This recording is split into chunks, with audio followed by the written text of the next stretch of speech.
Friends, कैसे हो आप सब। आई होप आप सब अच्छे होंगे। आज की इस वीडियो में हम बात करने वाले हैं कि एयरटेल पेमेंट बैंक में जो अभी बहुत ज़्यादा समस्या देखने को आपको मिल रही है कि हमारा जो अकाउंट ओपनिंग का ऑप्शन होता है और एपीएस का जो ऑप्शन होते हैं वो ऑटोमेटिकली अपने आप ही हट जाते हैं। हमें जो है पता ही नहीं पड़ता कि भाई अकाउंट ओपनिंग ऑप्शन और एपीएस ऑप्शन क्यों हट गया। ठीक है, तो उसका क्या रीज़न है, आप क्या गलती करते हो इस वजह से आपका अकाउंट ओपनिंग का ऑप्शन और एपीएस का ऑप्शन जो है हट जाते हैं। ठीक है, तो सारा कुछ इस वीडियो में कवर करेंगे। वीडियो में आपको शुरू से एंड तक फर्स्ट बार वेट कर रहे हो तो चैनल को सब्सक्राइब जरूर से कर लीजिएगा, घंटे बल में प्रेस कर दीजिएगा ताकि आने वाले कोई भी वीडियो मिस ना हो। सीधा चलते हैं टॉपिक। बात करते हैं कि जो हमारी एयरटेल पेमेंट की जो मित्र आईडी थी, ठीक है, 20 पॉइंट था, उसका अकाउंट ओपनिंग का राइट्स और एपीएस का जो राइट्स चला गया था, उसका रीजन क्या है।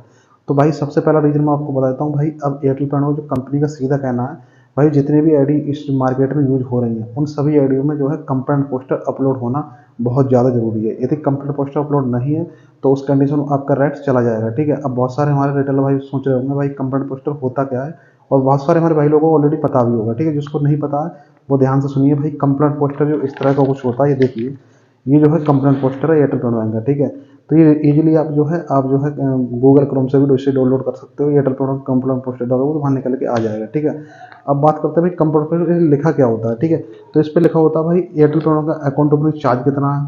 ठीक है, उसके बाद कैश जो है डिपॉजिट, यानी कि आप एयरटेल पेमेंट का अकाउंट में आप एयरटेल पेमेंट के मित्र आईडी से उसको रुपए ट्रांसफर करोगे उस अकाउंट में, तो उसका कोई भी चार्ज नहीं लगेगा, फ्री ऑफ कॉस्ट है। ठीक है, ये भी इस पर लिखा हुआ है। इसके बाद सेविंग अकाउंट में आप जो रुपए रखते हो, मिनिमम 1 लाख भी रुपए है तो आपको 2.5% का उसमें ब्याज ही मिलेगा। ठीक है, ये सारा कुछ उस पर लिखा हुआ है। इसके बाद इस पर लिखा हुआ है मिनिमम जो है कैश विड्रॉल 10 रुपये तक भी इस एयरटेल पेमेंट के अकाउंट से निकाल सकते हो। इसके बाद एयरटेल पेमेंट के अकाउंट में 10 रुपये भी आप ट्रांसफर कर सकते हो, कम से कम 10 रुपये हैं।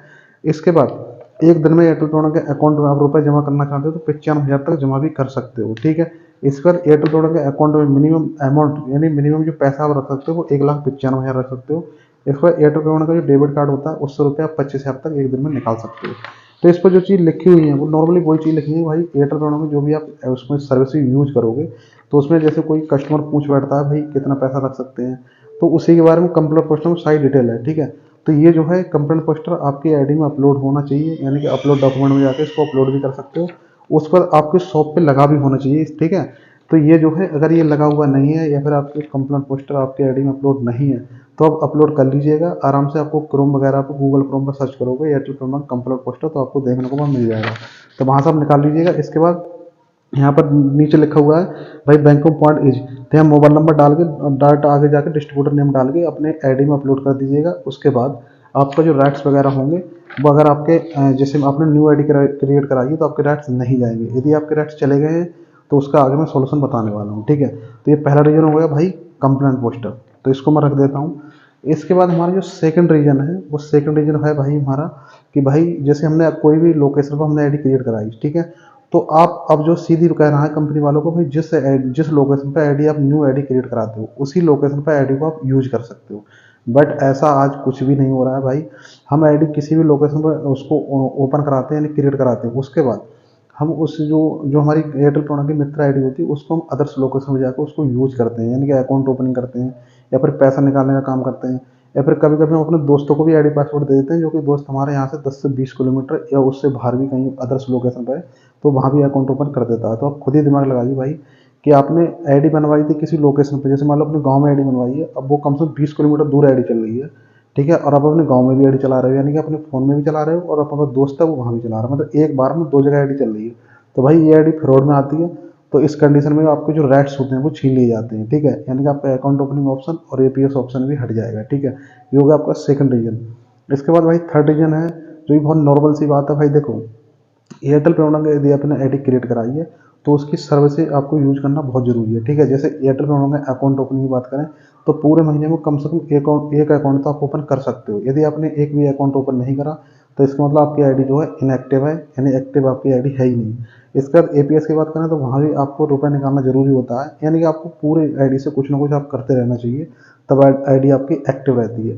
यदि आपने कोई भी अकाउंट ओपन नहीं करा, कोई एपीएस नहीं करा, तो उस कंडीशन में आपके टैक्स चले जाते हैं। ठीक है, अब बात करते हैं भाई चौथा रीजन।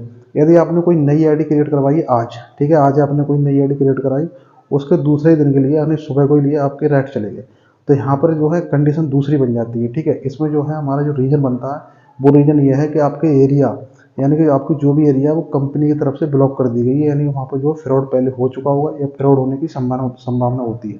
तो उस कंडीशन में जो है आपकी जो है आपके जो राइट्स होते हैं वो सारे राइट्स चले जाएंगे, उसमें जो ओनली अकाउंट ओपनिंग और एपीएस नहीं जाएगा, सारे राइट्स चले जाएंगे, उसमें ओनली 2 से 3 राइट्स बचेंगे, ठीक है।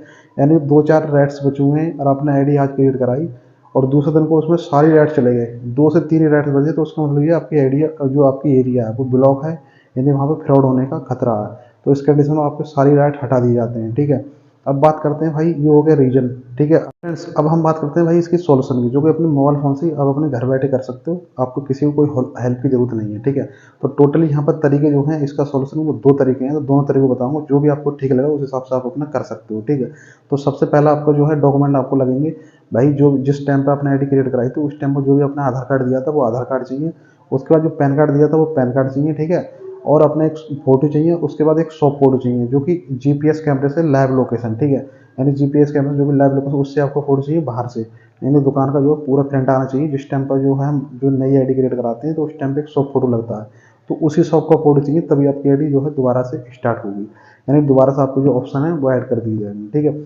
उसके बाद आपने ये सारे डॉक्यूमेंट ले लिए, सारे डॉक्यूमेंट लेने के बाद देखिए आपके पास 2 रास्ते हैं। पहला ये है कि आपके पास जो भी कोई सर्विस के लिए कोई बंदा आता है, यदि आपके पास कोई नहीं आता है तो वो अलग बात है, बाकी हर जगह पे सर्विस के लिए कोई ना कोई बंदा चलता है, ठीक है। या फिर आपके पास जो कोई डिस्ट्रीब्यूटर होता है आस-पास एरिया में, ठीक है, कोई डिस्ट्रीब्यूटर से आप संपर्क कर सकते हो, ठीक है, उसको अपना रीजन बता सकते हो, रीजन के बाद वो भी डॉक्यूमेंट जो मांगे जाएंगे मैंने ऑलरेडी आपको बता दिया, यही डॉक्यूमेंट चलते हैं, ठीक है। उसको डॉक्यूमेंट आप दे दोगे तो वो अपने ऊपर जो भी सीजीओ वगैरह बैठे होते हैं उनको वो मेल कर देगा, तो मेल करने के बाद आपका जो है राइट्स जो है 4 से 5 दिन में आपके आईडी में ऐड हो जाते हैं, ठीक है। ये हो गया, आप लेना चाहते हो डिस्ट्रीब्यूटर की तो आप इस तरह से करवाओगे। इसके बाद आप चाहते हो भाई मेरे पास कोई डिस्ट्रीब्यूटर नहीं है, मैं अपने मोबाइल फ़ोन से ही करना चाहता हूँ, मुझे किसी से कोई ज़रूरत नहीं है, मैं अपने आप ही करूँगा, ठीक है। तो उसके लिए आपको क्या करना पड़ेगा भाई, जो भी मैंने डॉक्यूमेंट बताई यही डॉक्यूमेंट को आपको एक पीडीएफ में बना लेना है। पीडीएफ में बनाने के बाद आपको करना है channelcare@airtelbank.com, ठीक है। ये जो है मेल आईडी है, इस पे आपको सारे डॉक्यूमेंट को मेल कर देना है और उस पे लिख देना है APS and account opening rights issue, ये लिख के आपको मेल कर देना। जैसे ही मेल 10 से 15 मिनट के अंदर ही आपके पास रिप्लाई आ जाएगा, उसमें सारा कुछ डिटेल में वो बता देंगे, ठीक है। यदि आपको इंग्लिश नहीं आती है तो वहाँ से आपको कॉपी कर लेना, कॉपी करके आप क्रोम पे जाके उसको पेस्ट कर दिएगा, ठीक है। हिंदी टूल उस पर टूल पे जाके तो वहाँ पर आपको हिंदी में सारा कुछ हो जाएगा, ठीक है। तो आप पढ़ सकते हो, उसके बाद जो भी डॉक्यूमेंट में और कुछ डॉक्यूमेंट मांग रहे हैं या फिर आपसे कुछ मांग रहे हैं तो उसको उससे आपको दे देना है, ठीक है। उसके बाद जो है आपका जो 24 से 72 या ज़्यादा से ज़्यादा 2 से 3 दिन या 4 दिन भी लगेंगे, उसके जो है 4 दिन के अंदर अंदर ही आपके राइट्स उसमें आईडी में ऐड हो जाएंगे, ठीक है। आपको बिल्कुल भी घबराने की जरूरत नहीं है।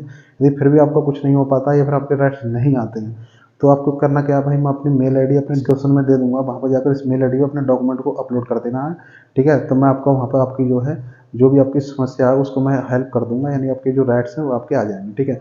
और डॉक्यूमेंट मैंने ऑलरेडी वीडियो में बता दिए, वही सारे डॉक्यूमेंट यहाँ पर लगने वाले हैं, ठीक है। तो वीडियो को मैंने शुरू से एंड तक स्टेप बाय स्टेप सारा कुछ आपको सिखा दिया है, आपको कोई और वीडियो देखने की जरूरत नहीं है, ठीक है। अगर वीडियो आपको अच्छी लगी है तो वीडियो को ज़्यादा से ज़्यादा लाइक कीजिए, शेयर कीजिए, कमेंट्स कीजिए, ठीक है।